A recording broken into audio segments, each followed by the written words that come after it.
Selamat datang di Institut Teknologi Kesehatan dan Sains Wiyata Husada Samarinda. Itkes Wiyata Husada Samarinda terletak di kota Samarinda, Provinsi Kalimantan Timur. Berdiri pada tahun 2008 sebagai Sekolah Tinggi Ilmu Kesehatan Wiyata Husada Samarinda. Secara resmi mengalami perubahan bentuk, perguruan tinggi menjadi Institut Teknologi Kesehatan dan Sains Wiyata Husada Samarinda dengan status akreditasi baik. Itkes Wiyata Husada Samarinda merupakan satu-satunya institut kesehatan yang ada di wilayah Kalimantan dengan visi menjadi institusi pendidikan, teknologi, dan sains kesehatan unggul yang berkontribusi pada peningkatan kesehatan dan kesejahteraan masyarakat Indonesia. Itkes Wiyata Husada Samarinda adalah kampus yang berfokus kepada teknologi kesehatan, sains kesehatan, dan pendidikan kesehatan. Itkes WHS memiliki berbagai prestasi akademik dan non-akademik, serta didukung dengan fasilitas sarana prasarana pembelajaran yang memadai, sumber daya manusia yang kompeten, sehingga mampu menghasilkan tenaga kesehatan yang kompeten dan mampu bersaing di dunia kerja. Itkes Wiyata Husada Samarinda memiliki 6 program studi dengan jenjang pendidikan diploma, sarjana, dan sarjana terapan. Program studi ilmu keperawatan, program studi kebidanan, program studi fisioterapi, program studi administrasi kesehatan, program studi teknologi laboratorium medik di analis kesehatan. Untuk menunjang kegiatan akademik dan non-akademik, Itkes Wiyata Husada Samarinda memiliki wadah dalam mengembangkan minat, bakat, dan potensi mahasiswa dengan kegiatan mahasiswa melalui interaksi antar mahasiswa, pembimbing, dan pendamping untuk pengembangan keilmuan. Itkes Wiyata Husada Samarinda menyediakan fasilitas Student Center, ruang kesekretariatan, serta didukung dengan fasilitas ruang auditorium MG Ballroom.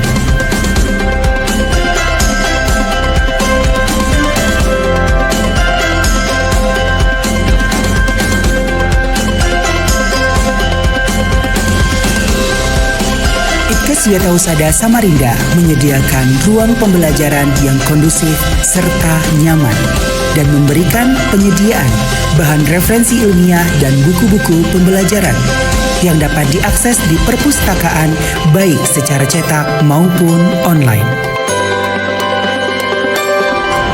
Itkes Wiyata Husada Samarinda menyediakan tenaga pendidik yang profesional dan berfokus untuk menghasilkan mahasiswa berkemampuan kompeten, kompetitif, dan berwawasan global sehingga mampu menciptakan mahasiswa yang aktif, kreatif, dan inovatif dengan pemikiran intelektual yang mampu meraih berbagai prestasi dan apresiasi baik tingkat nasional maupun internasional.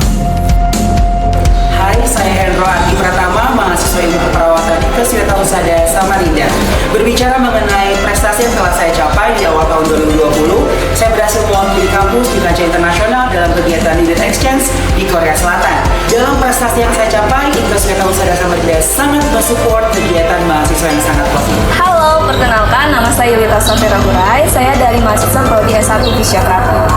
Saya mewakili Itkes WHS mengikuti berbagai kegiatan, salah satu kegiatan internasional Virtual Collaboration di Mahidol University Thailand, dan juga tentunya saya mengikuti berbagai kegiatan nasional seperti musyawarah nasional dan juga latihan kepemimpinan yang dilaksanakan di luar daerah. Dan tentunya Itkes WHS selalu mensupport kita secara langsung agar kegiatan yang kita ikuti dapat berlangsung dengan baik. Itkes Wiyata Husada Samarinda juga memperluas jaringan dan kerjasama melalui beberapa program kemitraan, baik secara lokal, regional, nasional, maupun internasional. Institut Teknologi Kesehatan dan Sains Wiyata Husada Samarinda. Hold the future now. menggenggam masa depan saat ini.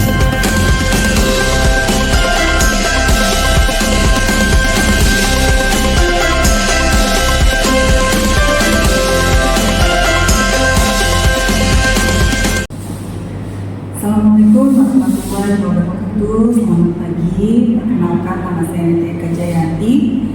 Saya dosen dari Prodi D4 Teknologi Lab Medik dari Institut Teknologi Kesehatan dan Sains Suyata Husada Samarinda. Kebetulan saat ini saya mengampu mata kuliah Anatomi Fisiologi untuk semester ini di D4 KRN, di mana RPS dari mata kuliah tersebut akan saya jelaskan. Mata kuliah Anatomi Fisiologi dengan bobot SKS 2 SKS teori dengan CPL pembelajaran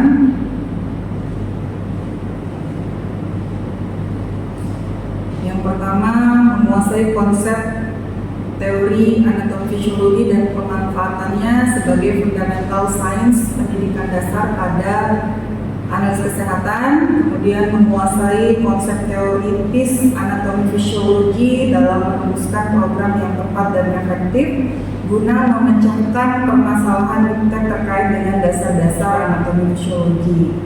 Kemudian mampu mengaplikasikan bidang keahliannya dan memanfaatkan teks anatomi fisiologi pada bidangnya dalam menyelesaikan masalah fungsi organ serta mampu beradaptasi terhadap situasi yang dihadapi. Mahasiswa mampu mengambil keputusan yang tepat berdasarkan analisis informasi data dan mampu memberikan petunjuk dalam memilih berbagai alternatif solusi secara mandiri. Dan kemudian mahasiswa mampu mengambil keputusan yang tepat berdasarkan solusi dan pokok terkait langkah-langkah yang strategis dan terorganisir untuk mengatasi permasalahan fungsi organ manusia yang meliputi environment, activity limitation, and participation restriction. Adapun capaian pembelajaran mata kuliah di sini menjelaskan konsep dasar anatomi dan fisiologi manusia dan ruang lingkupnya. Kemudian yang kedua menjelaskan konsep-konsep anatomi fisiologi manusia, menjelaskan dan mendemonstrasikan anatomi fisiologi sistem digesti, sistem kardiovaskular, sistem peredaran darah, sistem jaringan sel darah, struktur dan function darah, kemudian sistem respiratori, sistem urogenital, sistem endokrin, dan sel hepa.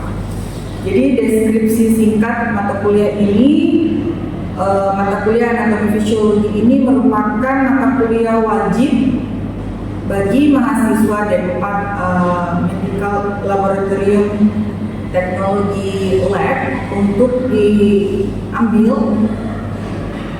dan dalam memahami tubuh manusia dan fungsinya, serta sistem digesti, kardiovaskular dan peredaran darah, respirator, urogenital, endokrin, dan hepa. Kemudian adapun bahan kajian atau materi pembelajarannya ada anatomi dan fisiologi sistem digesti, sistem kardiovaskular, sistem peredaran darah, jenis sel darah, sistem respiratori, sistem urogenital, sistem endokrin, dan sistem struktur sel hepa atau hati. Jadi di semester ini akan ada 14 kali pertemuan untuk membahas dari berbagai organ-organ tubuh yang sudah disebutkan tadi, di mana 7 pertemuan pertama itu adalah UTS 1-7, kemudian ujian UTS, pertemuan ke-8 sampai 14 dilanjutkan dengan ujian akhir. Adapun referensi yang saya gunakan dalam pembuatan materi pembelajaran ini dari Ganong dan Stephen terkait dengan patologi basic disease edisi keempat, kemudian ada Hansen, kemudian ada Kumar, kemudian ada Ford, Kemudian ada Price, S.A. and Loren, konsep klinis dan non klinis dari anatomi fisiologi. Adapun rancangan kemampuan akhir di sini mahasiswa mampu menjelaskan teori anatomi dan fisiologi terkait digestive system, terkait kardiovaskular, terkait dengan fungsi darah, terkait dengan respirasi, terkait dengan fungsi endokrin, di mana di dalamnya itu meliputi kelenjar hipofisis, tiroid, adrenal, pankreas, dan lain sebagainya. Kemudian juga terkait dengan struktur dari sel hepa. Adapun metode pembelajaran yang saya gunakan dalam mata kuliah ini adalah TCL, artinya Teacher Centered Learning, di mana kurang lebihnya kita bisa menyebutnya dengan metode ceramah. Jadi fokus satu arah pada pembelajaran ini kepada teacher, kepada pengajarnya. Kemudian metodenya itu dengan berbasis learning, jadi kita bisa diskusi, kita bisa membaca atau menambah referensi dari internet, kemudian dari artikel-artikel yang terbaru yang bisa di searching, kemudian kita akan lakukan mini discuss, kemudian dengan dibantu media yaitu LCD, kemudian whiteboard, kemudian ada PowerPoint. Karena 2 SKS, jadi waktu pembelajaran secara teori di sini 2 kali 50 menit. Adapun indikator-indikator dari sistem penilaian yaitu dari aspek kognitif, afektif, dan psikomotorik. Jadi untuk aspek kehadirannya sekitar 80%, kemudian aspek kognitif atau ada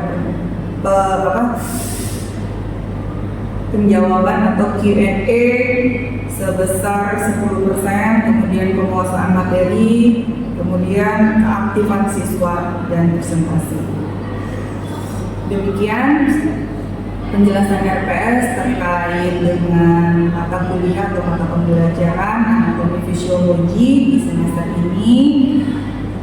Untuk selanjutnya bisa bergabung dalam perkuliahan saya secara offline. Ya, assalamualaikum warahmatullahi wabarakatuh. Waalaikumsalam warahmatullahi wabarakatuh. Ya, selamat pagi adik-adik semua. Hari ini kita kembali masuk di materi anatomi fisiologi sebelum kita ke patofisiologinya. Jadi kita harus tahu dulu bagaimana organ-organ itu, kemudian bagaimana fungsinya, apa saja, dan mekanismenya terjadinya bagaimana. Jadi untuk hari ini saya akan absen dulu LM ya, present yang hadir. Indira Ariani Anugrah, Jessica Dianlia, Sakit, Muhammad Farhan, hadir Bu. Muhammad Ridho, Hadir Bu. Nurulisi, Salsa Nabila, Sulfitri. Sakit. Kita masuk ke sistem digesti atau sistem pencernaan. Jadi kalau misalkan kalian ada di sini riwayat atau pernah bergejala mah, ada? Ada gastrit, ada dispepsia, gitu ya. Nah, itu adalah kelainan dari proses-proses di sistem pencernaan. Sistem pencernaan atau sistem digesti. Jadi sistem pencernaan ini, kalau dilihat di sini, di Pemkom, sampai orang kelihatan? Jadi sistem pencernaan ini mulai dari kimiawi, mulai dari mekanik maksudnya, mulai dari mekanik yang terjadi di mana? Di mulut. Terjadi proses penghancuran makanan yang dilakukan oleh gigi, kemudian apa lagi? Mulai dari mulut ya, mekanik ya. Nah, mulut, makanan dihancurkan dimasukkan di dalamnya melalui gigi dan air liur. Di air liur juga terdapat enzim, ya. Kemudian masuk kemana? Habis dari mulut masuk ke kerongkongan sama tenggorokan beda apa sama? Beda. Kalau kerongkongan khusus untuk makanan. Kalau kerongkongan bahasa lainnya itu eksofagus. Ya, kalau tenggorokan mari. Jangan lupa. Oke. Setelah dari mulut masuk ke kerongkongan. Coba kalian lihat di sini. Ini adalah saluran kerongkongan. Masuk ke gastrit atau masuk ke lambung. Kemudian ini secara umum dulu ya. Masuk ke lambung, setelah dari lambung masuk ke intestin, masuk ke usus. Ya, jadi usus itu dibagi lagi jadi 3. Nanti kita akan jelaskan. Jadi di sini ada usus, kalau kita pernah dengar 12 jari. Ya, usus halus ada 3 ya. Ada 12 jari, kemudian masuk ke sebelah seterusnya jejunum, setelah jejunum terus ke ileum yaitu usus penyerapan, mulai masuk ke apa namanya?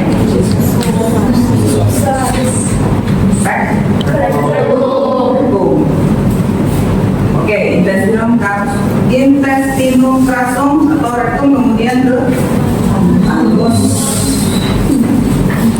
Udah kebayang tak? Ini bentukan badan kita seperti ini kurang lebih. Jadi pertama rongga mulut. Nah, rongga mulut ada lidah, ada kelenjar ludah, dan ada gigi. Ya. Lidah apa fungsinya? Membantu dengan mudah dan eksofagus tadi apa namanya? Kemudian kelenjar ludah di dekat telinga disebut glandula parotis, menghasilkan ludah yang mengandung enzim. Gunanya untuk menjadi glukosa. Jadi kalau misalnya kita makan nasi, ya pernah nggak makan nasi lama kunyahannya lebih dari 10 kali. Nasi aja nasi putih nggak pakai lauk, nggak pakai apa, berasa manis. Kemudian gigi manusia tumbuh mulai dari usia 6 bulan. Eksofagus panjangnya kurang lebih 25 cm. Segini lah. Ya segini. Ini memang ukuran kita ya. Mulai dari faring sampai dengan masuk ke kardiak lambung. Di lambung juga ada bagian-bagian, ada terbagi menjadi 3 bagian. Ya. Dilapisi epitel squamosa bertingkat untuk menjaga agar tidak runtuh dan robek selama melewati makanan. Jadi ada di dalam eksofagus ini, di sini ya, dilapisi oleh sel otopolos. Nah, gerakan apa yang familiar pada proses pencernaan? Ada ingat? Peristaltik. Gerakan peristaltik bermulai dari mana? Dari esofagus. Saat kita menelan makanan, dinding otot ini dia bekerja, dia meremas. Gerakan remasannya berfungsi untuk mendorong makanan agar masuk ke dalam. Jadi peristaltik bukan hanya terjadi pada lambung, tetapi sudah masuk pada esofagus. Jadi pada saat kita menelan, sekali telan, ini udah jalan. Gitu ya, makanya ototnya dinamakan otot otonom. Ya, jadi dia bekerja tidak berdasarkan perintah. Ya.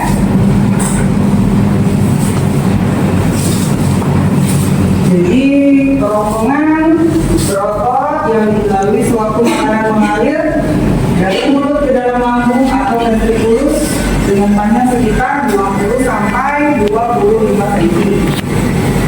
Makanan berjalan menggunakan proses peristaltik. Makanan dari kerongkongan menuju lambung karena ada gerakan peristaltik yang berfungsi mendorong makanan hingga ke anus. Jadi sampai selesai, sampai masuk masuk rektum sampai juga terjadi defekasi atau ascending di bawah besar dari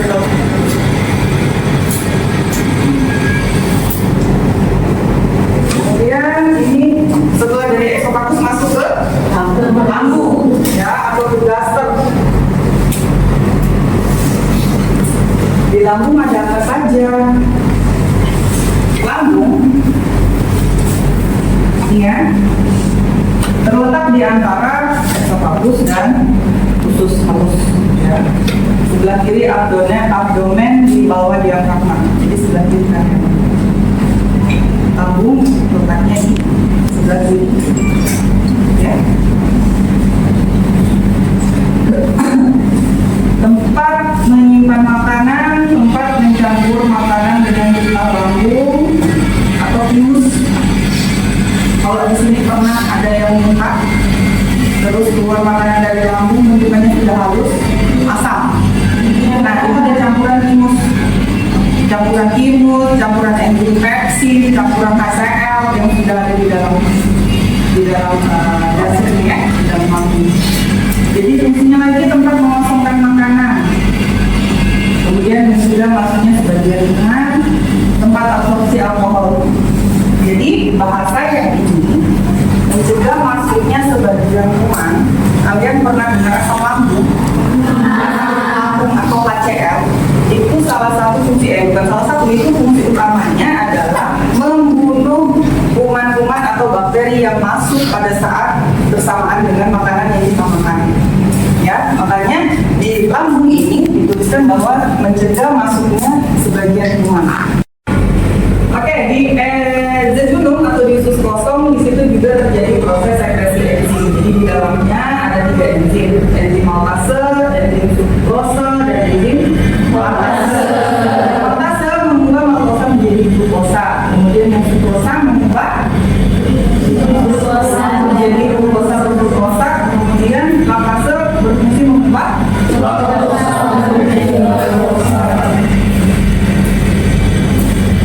terakhir dari intestin. Di sini ada ileum, jadi posisinya dia paling bawah ya, di rektum, paling bawah ini. Bagian terakhir dari usus halus atau intestin, usus ini memiliki panjang 2-4 meter. Jadi dari seluruh rangkaian yang paling atas ini duodenum dia 12 jari 2,5 meter. Kemudian jejunum berapa tadi? 2 sampai 1 sampai 2 meter. Yang ileum 2 sampai 4 meter. Fungsinya tempat penyerapan zat-zat makanan. Jadi area sini yang banyak sekali terdapat ciri-ciri kapiler yang menyerap makanan kemudian mendistribusikan ke organ lain. Jadi struktur yang berlipat, terdapat filia bergenjot khusus gunanya untuk memperluas daerah penyerapan. Di bagian kiri inilah tempat sari makanan khusus yang diserap. Kemudian sini banyak mengandung kapiler atau pembuluh darah yang berfungsi mengedarkan sari makanan yang diserap ke seluruh tubuh melalui vaskular ya. Jadi diangkut masuk ke dalam sel pembuluh darah. Di situ dia didistribusi, ada yang di metabolisme, kemudian ada yang juga sebagai pembentuk hormon dan lain sebagainya. Dinding kiri mengandung pembuluh darah kapiler. Jadi dia mengikat. Yang mengikat adalah gula, protein, mineral, air dan vitamin yang larut dalam air. Gitu ya. Air dan vitamin yang larut dalam air. Kalau vitamin larut dalam air banyak. Kalau vitamin larut dalam lemak, ada yang kata? Vitamin larut dalam lemak ada 4. A, D, E, K. Vitamin A, D, E, K. Yang kalau untuk vitamin yang lain, dia semua boleh larut dalam air. Tapi untuk vitamin saja, vitaminnya boleh larut dalam minum. Gitu ya. Kemudian pembuluh getah bening, asam lemak, gliserol, dan vitamin yang larut dalam minum. Kemudian kita masuk ke kolon. Kita sudah masuk ke area kolon. Usus besar ya, usus besar nih. Kelihatan ya, ini tentunya warnanya juga berbeda deh. Karena memang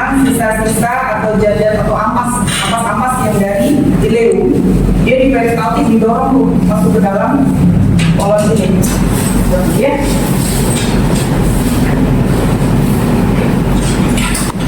Kemudian kita masuk ke anus, merupakan saluran pembuangan anus ya. Merupakan saluran pembuangan terakhir tempat keluarnya feses, ampas makanan, sisa proses pencernaan. Sudah tidak asing lagi ya yang namanya anus.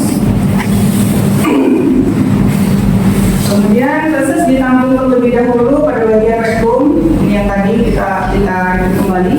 Apabila feses sudah siap dibuang, maka otot sphincter rektum mengatur buka tutupnya anus. Kemudian otot sphincter yang menyusun ada dua otot di dalamnya, ada otot polos dan ada otot duri. Proses defekasi dilakukan dengan sadar, yaitu dengan adanya kontraksi otot dinding perut yang diikuti dengan mengendurnya atau relaksasi dari si sphincter itu tadi. Kemudian terjadilah pendorongan atau pengeluaran feses dari anus.